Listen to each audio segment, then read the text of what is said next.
Drink juice from the sweetest berries and dance the night away. Count stars in the sky while the clouds roll by. Smoke flowers just to elevate. Hold hands when we need protection. Break bones but we always mend them. Every heartbreak is a lesson. Let it go, don't be afraid.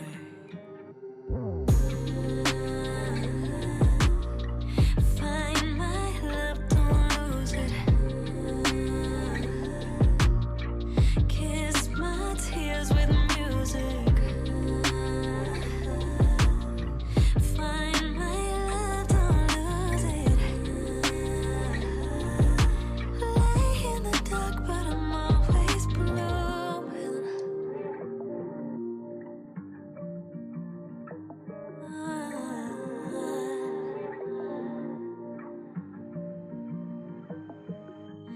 Fill suitcases up and fly across the seas. Not a thing belongs to us. Hi guys, welcome to my channel. If you are new here, my name is Jennifer. I do hope that you stick around by clicking that red subscribe button if you're not, and also please do not forget to smash the like button guys as I go through the video if you like the content that I'm sharing, because it does help for YouTube to push my videos for more people to see them, and I really appreciate that. So today I'm doing my budget for November. Now my month ends and starts when I get paid, so I don't get paid end of the month. I'm not gonna say when I get paid, but I don't get paid end of the month, and so I don't do my budgets end of the month. I do it closer to my payday, and my payday is getting closer, and so that is why I'm actually doing my budget. And I wanted to do my budget with you guys so that I can show you how I go about doing my budgets. And more than anything, budgets are very important, and I don't just want to come and say, oh, okay, a budget is important because of 1, 2 and 3.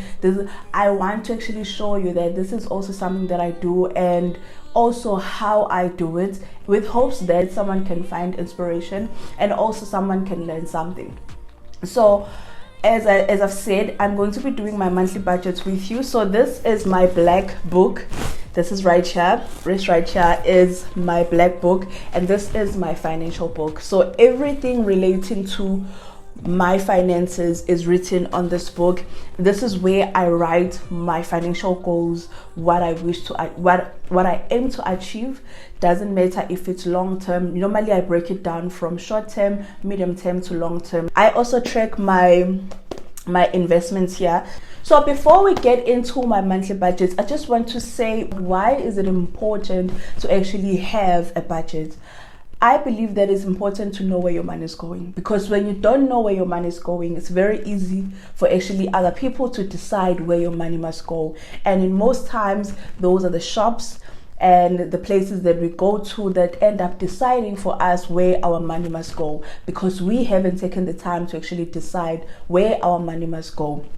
So I remember my mother said to me this other time, I don't know where my money is going. I asked her, do you budget? And she said, not really. Like, I do it on my mind, but I don't take time to write it down. I was like, that is where the problem starts. You haven't taken the time to sit down and name your money. So what do I mean by naming your money? And when you go about naming your money, that's where you decide where your money must go. So if you have to pay for electricity, that is you naming your money. If you have to pay for water, that is you naming your money. Buying food, paying for school fees, buying clothes, paying for DSTV if you have that, like any expenses, any savings and investments that you may have, and any debts that you have to pay from that salary.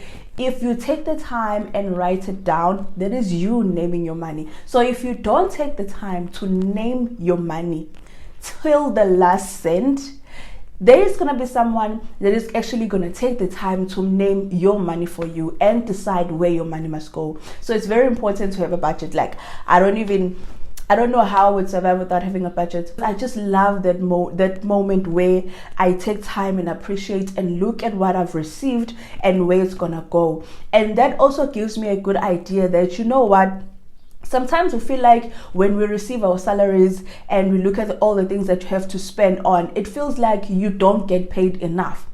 Gandhi, the problem is that you have overstretched yourself. So when you take time to budget, it's easy to see when you're going over budget. It's easy to see when you're under budget. But if you don't take time to sit down and write, how are you going to know that you are overspending? How are you going to know that you are underspending? So you always go around feeling like your salary is too small, and you're always going to be chasing that bigger salary. But every time you get that bigger salary, it's not going to satisfy you because you do not take the time to actually put things down on paper just to see how are you spending monthly and also where you can improve. So that is why a budget is very important. So when it comes to my monthly budget, guys, I'm not going to sit here, guys, and put my laundry out there. I'm just not going to do that. So I'm not going to share with you the exact amount that I spend or some of the expenses that I have to pay for.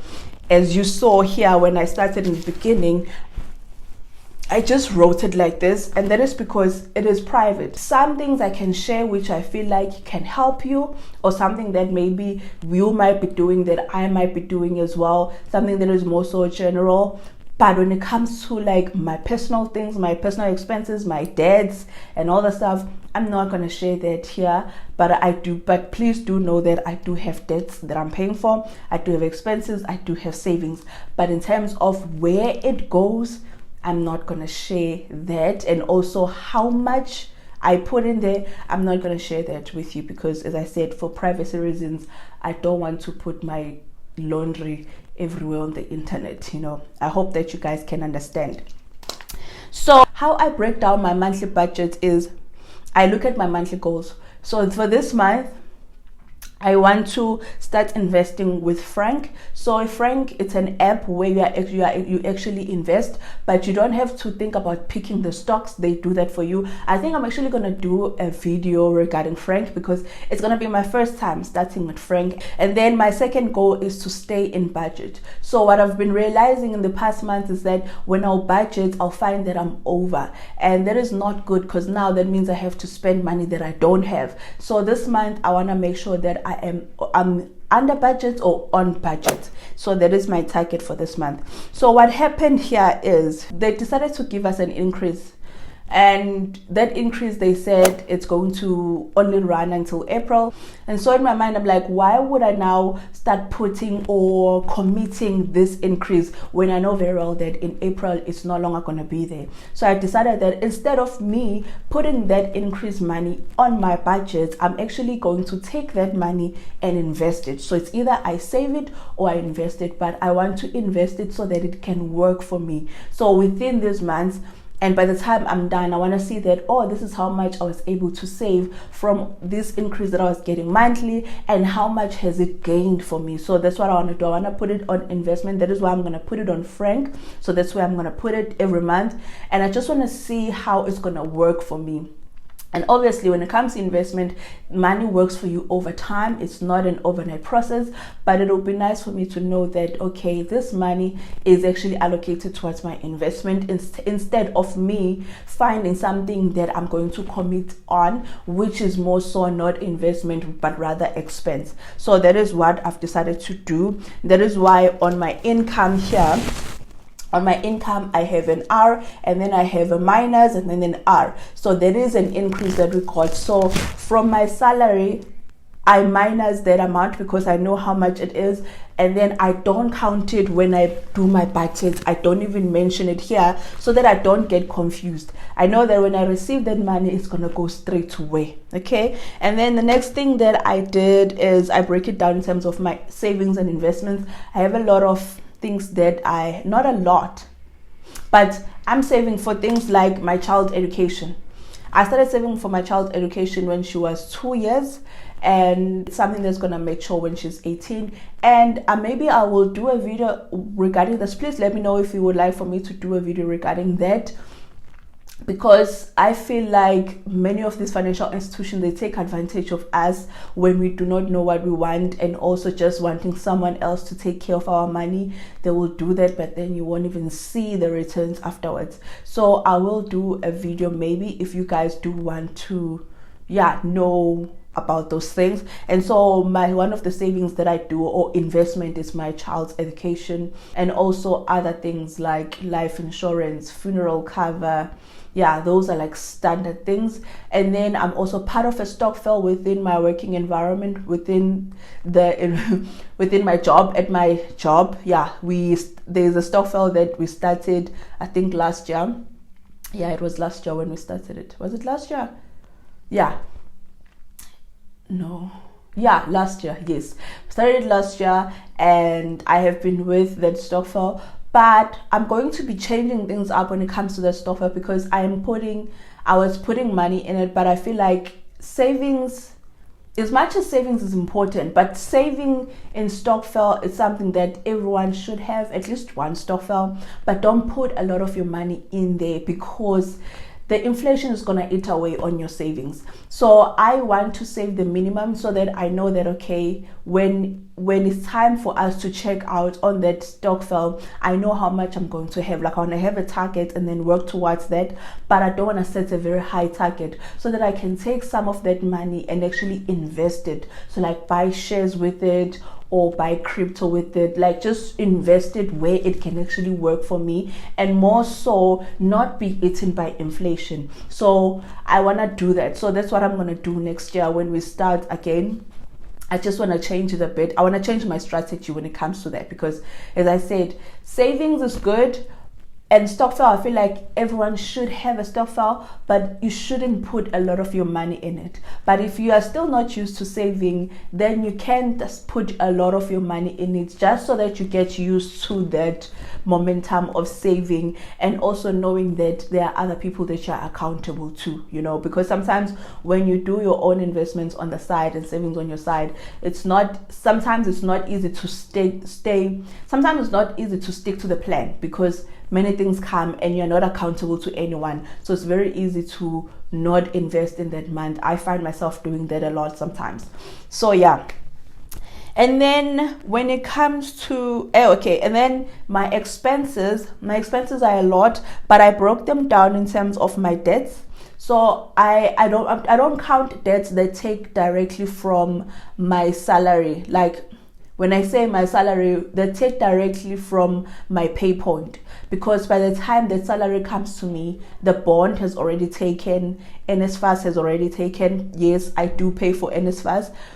And tax has already taken, my pension fund has already taken. So I don't count those expenses. The expenses that I count are things that I have to pay for after all the deductions, which happen before I receive my salary. So once I've received my salary, I then look at what are things that I have to pay for. So when I look at my debts, I currently have 2 debts that I have to pay for and finish, which are things that don't deduct before my salary comes to me. So it's those 2 debts. I'm not gonna share what are those debts.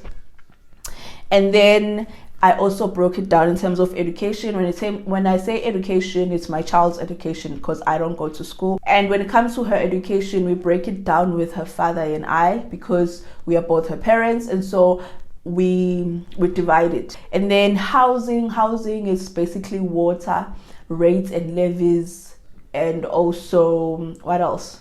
Housing can also be food as well. And then when it comes to travel, there's basically how I get to work, and also having money to just move around whenever we need to go shopping. And then entertainment for me is Netflix. I cancelled my DSTV because I felt like I was paying for something that I'm not using. So when I'm thinking entertainment, I'm considering Netflix. I'm also counting my data. I'm counting my Wi-Fi. I'm also counting, what else am I counting here? So those are the things that I'm counting when it comes to entertainment. And then the last thing that I have under my expenses is the business side. So as I said in some of my videos, that every month when I get paid, I actually take some money and actually put towards my business. So that is my November budget. So that is how I go about my monthly budget.